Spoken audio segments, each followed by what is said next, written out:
Welcome to our video on common respiratory infections. Let's get started. In this lecture, we'll go over the common cold, as well as influenza, sinusitis, and acute bronchitis. Let's begin with the common cold and start with its definition. And we'll go over the etiology and risk factors, as well as the clinical features and diagnosis and management of the common cold after that. The common cold is a self-limited viral infection of the upper respiratory tract. Pretty self-explanatory. Say, upper respiratory tract infection, thinking common cold. There are many different viruses that can cause the common cold. Among them are rhinovirus, which is the most common, and it's responsible for about 80% of all respiratory infections. Other notable viruses include the influenza virus, as well as parainfluenza virus, adenovirus, enterovirus, respiratory syncytial virus, or RSV, as well as coronavirus. The risk factors for contracting the common cold are largely intuitive. People tend to contract the common cold during the fall and winter months, and the common cold tends to occur more commonly in children and people who live or work in close contact with children, such as people working in daycares or schools. Now, other notable risk factors include immunodeficiency, smoking, asthma, and having allergic rhinitis. So in other words, if you already have an upper respiratory issue, then you're more likely to get the common cold. In terms of clinical features, patients usually start to develop symptoms about 1 to 3 days after inoculation. Typical presentation of the common cold includes constitutional symptoms such as low-grade fever and malaise, sore throat, pharyngitis, rhinorrhea, nasal congestion, cough, and sneezing. Now, it's likely that you're familiar with most, if not all, of these symptoms firsthand. It's just kind of intuitive, probably had a cold yourself multiple times in your life, so you can kind of remember these symptoms. Now, on average, symptoms of the common cold last for about a week to 10 days, but they can persist for a few weeks in some patient populations. Interestingly, some patients may develop complications following cold symptoms. Those complications include sinusitis, acute bronchitis, and pneumonia. Now, sinusitis and bronchitis will be discussed later in this presentation as we introduced with that overview slide. And to learn more about pneumonia, though, please refer to our lecture titled Infections of Upper and Lower Respiratory Tract. And that's also in the infectious disease section of our internal medicine lectures.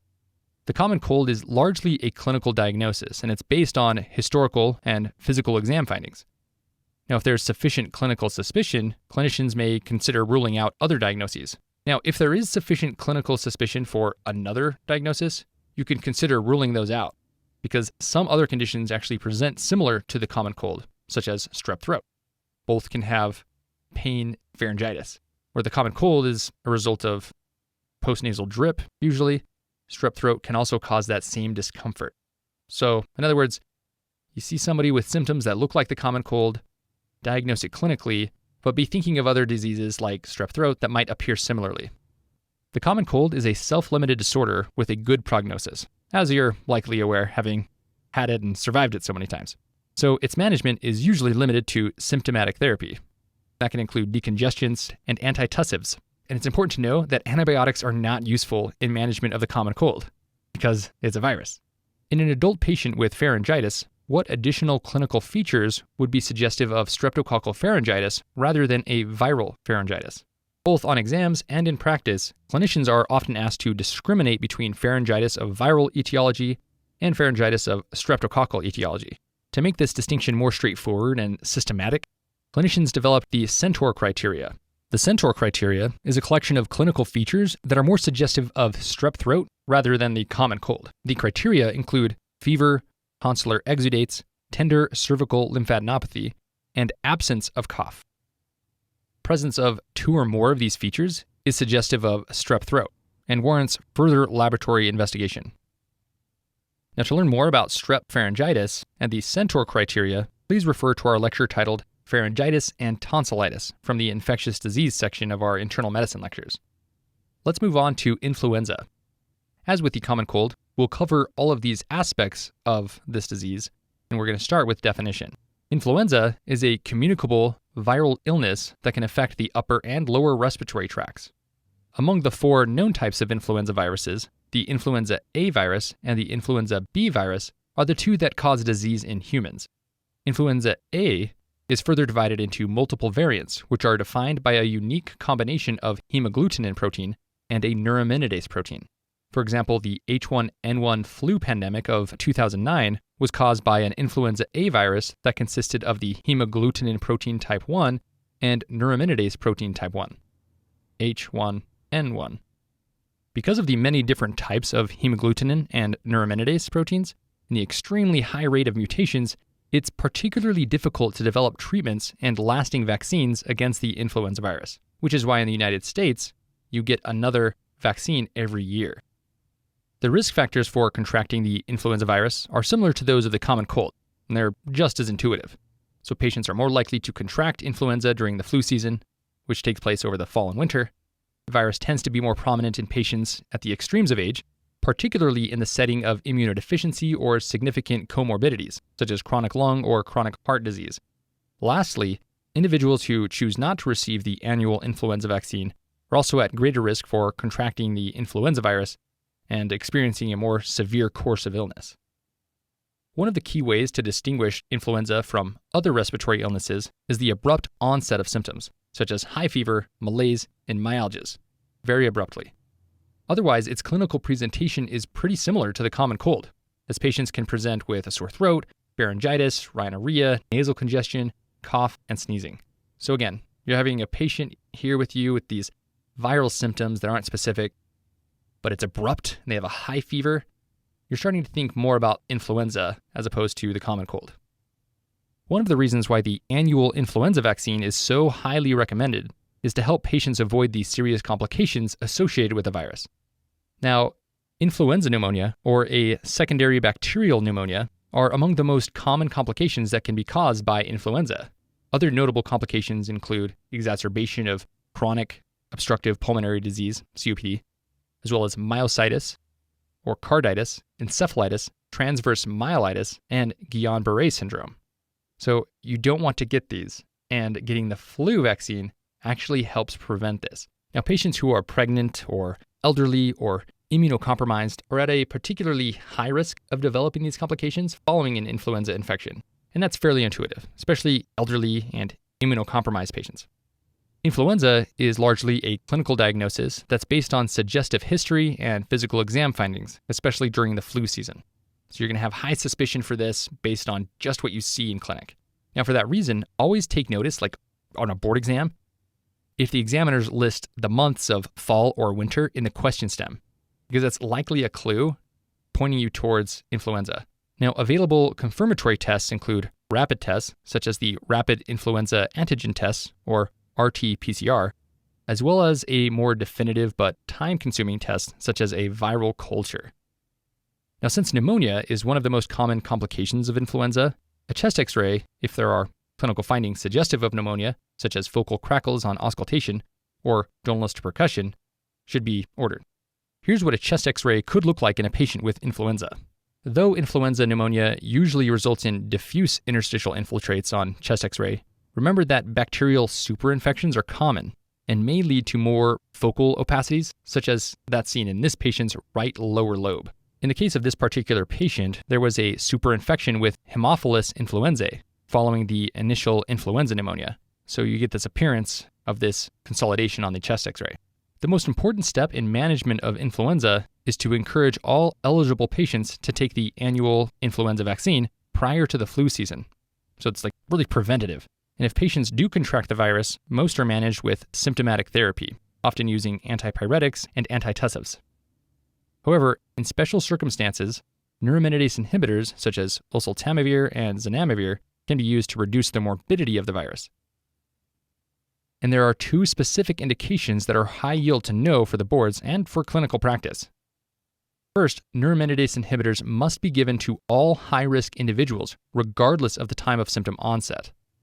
Again, high-risk individuals are patients with significant comorbidities or those at risk of developing complications, such as patients who are pregnant, elderly, or immunocompromised. Second, neuraminidase inhibitors can be given to otherwise healthy individuals, but only if they are given within 48 hours of symptom onset. This is because these drugs work to reduce the course of disease by interfering with the spread of the influenza infection in the body.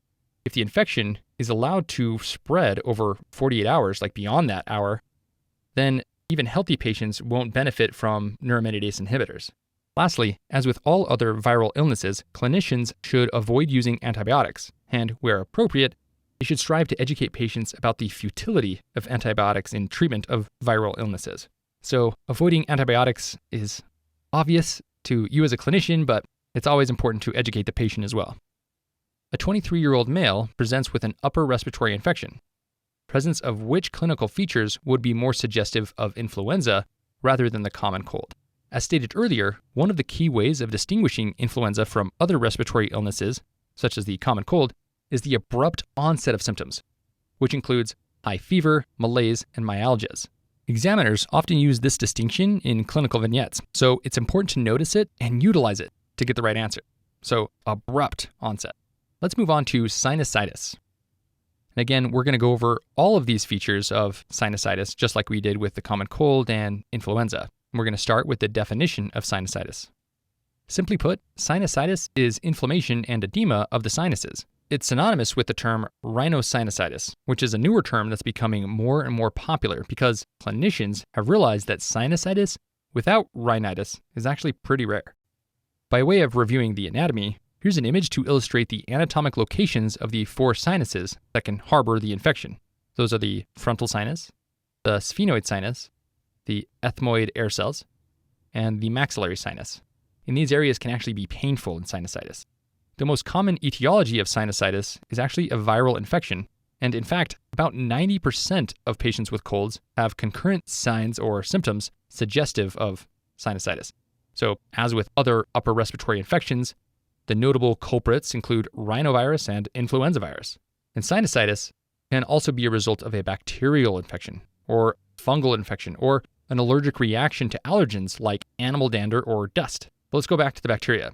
The 3 most common bacteria that can lead to sinusitis are Haemophilus influenzae, Streptococcus pneumoniae, and Moraxella catarrhalis. As far as fungal infections go, they are generally quite rare, but may occur in certain patient populations. So, if a patient has symptoms of sinusitis, your mind isn't going straight for fungi. You're going to start with viruses, and then perhaps bacteria, and then maybe fungal infections. In fact, on exams, fungal sinusitis is classically tested in patients with diabetic ketoacidosis. The risk factors for sinusitis include a viral upper respiratory infection in children and those that contact children, immunodeficiency, as can be seen in patients with AIDS or diabetes mellitus, and impaired mucus clearance. So, a patient with cystic fibrosis who can't clear mucus quite well or to the ideal level, then that's a risk factor for developing sinusitis. Now let's talk about the clinical features. These are actually pretty similar to the common cold, so fever and malaise. They can also have other cold symptoms such as rhinorrhea, nasal congestion, or purulent nasal discharge. So there's that rhinitis idea again. So you're more likely to hear rhinosinusitis. The clinical features that really tip you off to sinusitis instead of merely a cold without sinusitis are facial pain, facial pressure, erythema or swelling, frontal headache that gets worse with leaning forward. So it puts that pressure on those sinuses that are inflamed. So they lean forward and it hurts more. Now, on physical exam of these patients with sinusitis, you can actually percuss the forehead or cheeks, and that actually can hurt the patient. So if you elicit that pain response, then that actually suggests an infection of the frontal or maxillary sinuses. And when evaluating a patient with sinusitis, it is especially important to be aware of clinical features that are more suggestive of bacterial sinusitis rather than viral, because the former, bacterial, will warrant antibiotic treatment, whereas a viral cause won't require antibiotics. Now, generally speaking, bacterial sinusitis is suggested by any one of the following clinical features. These are important. Initial improvement of sinusitis, followed by worsening symptoms. So their symptoms start to improve and then get bad again. Another clinical feature suggestive of bacteria is a severe onset of symptoms with fevers equal to or greater than 39 degrees Celsius and nasal discharge for 3 or more days. Another feature is symptoms persisting for 10 or more days without any improvement. So, reviewing, the patient's sinusitis can get better and then worse all of a sudden, and then that makes you think bacteria, or it just never got better and just lasted for 10 or more days. Again, presence of any one of those clinical features is suggestive of bacterial sinusitis rather than viral. Certain patient populations may develop a chronic form of sinusitis, which is diagnosed if signs and symptoms of sinusitis persist for more than 12 weeks. And I think after 3 months of the same symptoms, it's easy to remember that this is chronic. So 12 or more weeks, think of chronic. Now, notably, Staphylococcus aureus is the most commonly isolated bacteria in patients with chronic sinusitis. This is in contrast to acute bacterial sinusitis, which, as discussed on the previous slides, is typically caused by either Haemophilus influenzae, Streptococcus pneumoniae, or Moraxella catarrhalis. So again, those ones, you're thinking acute bacterial sinusitis, but in chronic, think of Staph aureus. Both on exams and in real life, chronic sinusitis is typically associated with other chronic conditions. High-yield examples include cystic fibrosis, primary ciliary dyskinesia, various immunodeficiencies, granulomatosis with polyangiitis, and aspirin-exacerbated respiratory disease. Notably, this aspirin idea is a condition characterized by a tetrad of chronic sinusitis, nasal polyps, asthma, and bronchospasm, and those findings following exposure to aspirin or NSAIDs. There are several complications that can occur in patients with sinusitis if the infection spreads to surrounding tissues. High-yield examples include facial cellulitis, preseptal cellulitis, orbital cellulitis, cavernous sinus thrombosis, brain abscess, and meningitis. Now, it's not that important to memorize these complications of sinusitis. Rather, it's important to recognize that sinusitis may precede or otherwise be associated with these other diagnoses on exams and in practice. Just like the common cold and influenza, sinusitis is largely a clinical diagnosis. Anterior rhinoscopy can be used to help support the diagnosis, and in patients with sinusitis, it will typically reveal mucosal erythema, edema, and purulence. And the diagnosis can be supported with a CT scan of the sinuses. And imaging findings suggestive of sinusitis on CT are sinus opacifications, air fluid levels, or significant mucosal thickening. That being said, advanced imaging is typically reserved for patients with more alarming clinical features, such as acute changes in vision, altered mental status, or periorbital edema. So if you get those if you start seeing those alarming features, then you're starting to think about imaging. You're worried about complications. In uncomplicated cases of sinusitis in otherwise healthy individuals, imaging is generally considered unnecessary. So it's not your go-to. So basically, you're trying to diagnose sinusitis, do so clinically. And you can do anterior rhinoscopy. It's pretty simple to do there in the clinic. But as far as imaging goes, reserve that for patients that really look like they have local spread. The management of sinusitis depends entirely on its etiology. So for viral sinusitis, that's treated with conservative management, often using decongestants and humidifiers. Bacterial sinusitis, on the other hand, is not amenable to conservative management alone. Clinicians often use amoxicillin with or without clavulanic acid as first-line treatment, and that depends on the local antibiotic resistant patterns. Commonly used alternative medications include trimethoprim sulfamethoxazole, TMP-SMX, as well as cefuroxime. Allergic sinusitis is treated with antihistamines and topical steroids, and that's to tame down the immune system and reduce the associated swelling and inflammation. Lastly, chronic sinusitis can be treated with antibiotics against Staphylococcus aureus by using cefpodoxime and topical steroids where appropriate to reduce the inflammation. So again, with chronic sinusitis, it's been going on for 12 weeks or more, and you're really thinking about Staph aureus at this point, you're going to try to target Staph aureus. Use cefpodoxime, and then steroids just to reduce inflammation. In a patient with an upper respiratory infection, which clinical features are more suggestive of sinusitis rather than the common cold?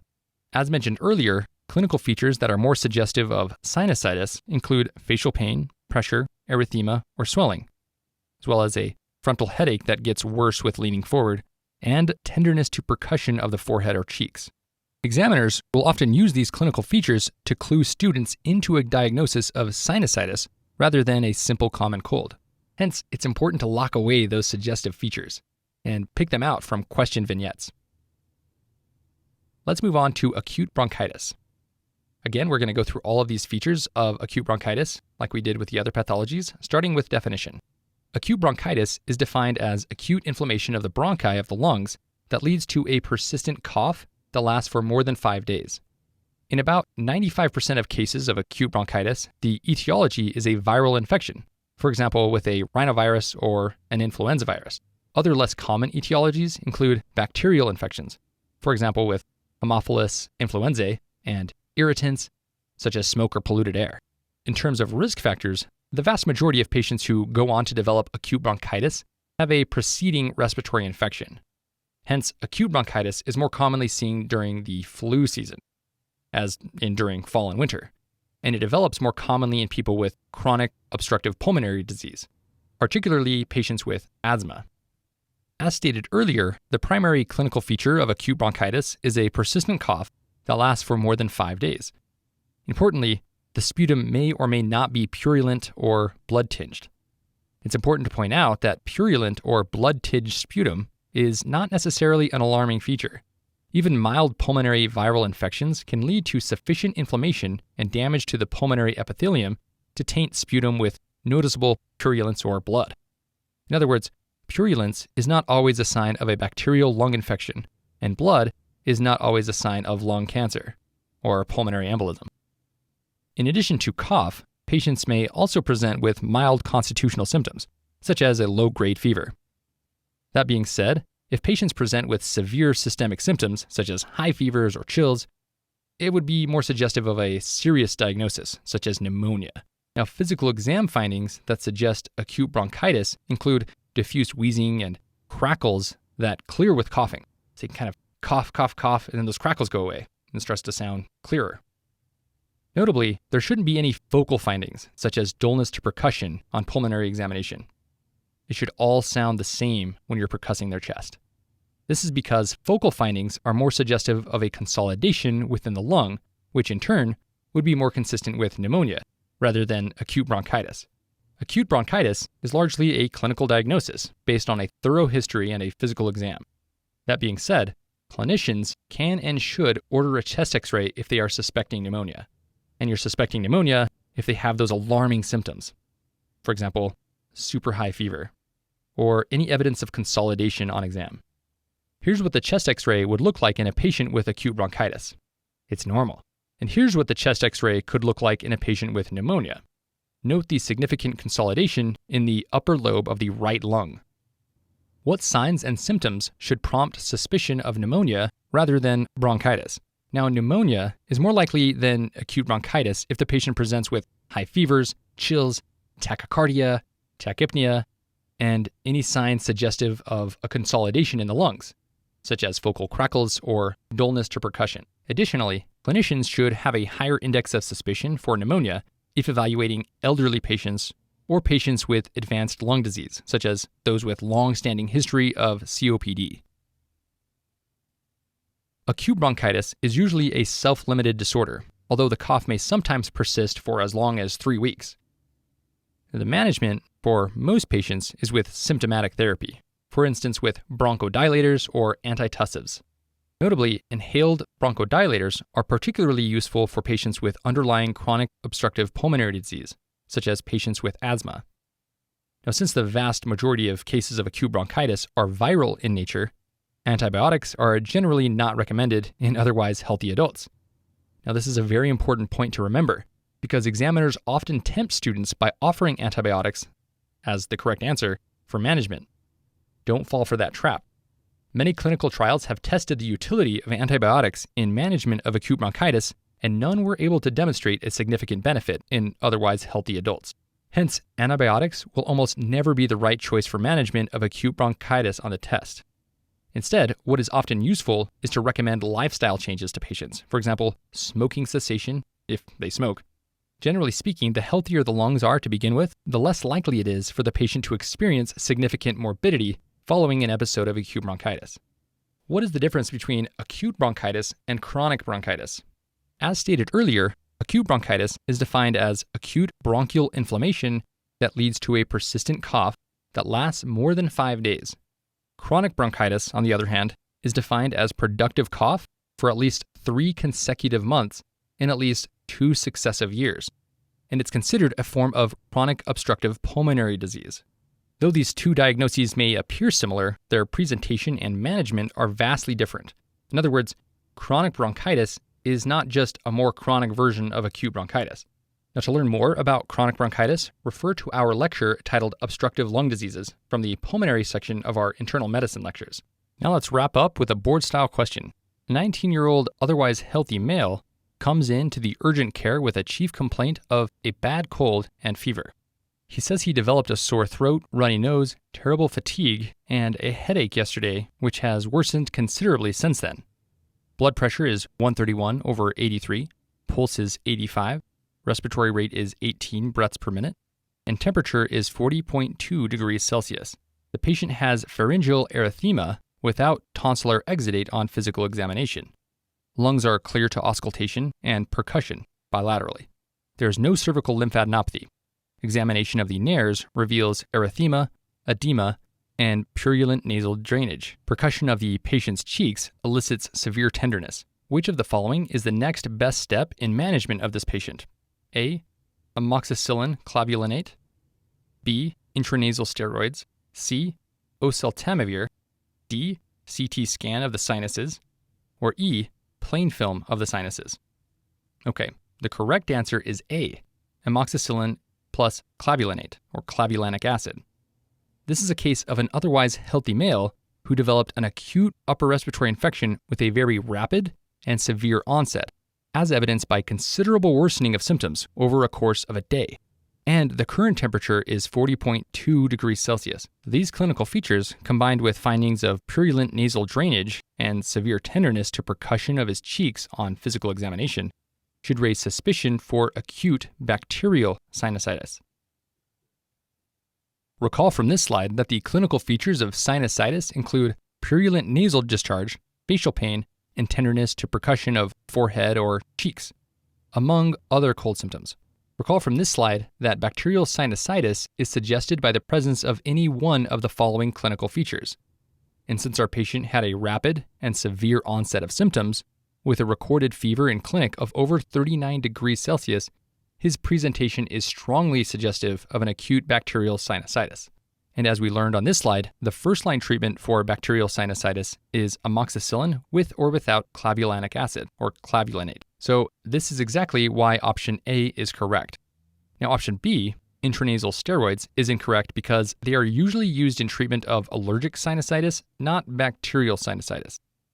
Now option C, oseltamivir, is incorrect because oseltamivir is a neuraminidase inhibitor used in the treatment of influenza. And since this patient most likely has a bacterial sinusitis, oseltamivir would not really be an appropriate treatment. Finally, options D and E are also incorrect because advanced imaging is usually not necessary in management of sinusitis, especially in healthy individuals, and especially when the diagnosis can be confidently made based on the presented history and physical exam findings alone. Recall, you're only really going to think about CT scans if you're worried about the sinus infection traveling locally and causing other problems, such as cellulitis or meningitis. And that concludes our lecture on common respiratory infections.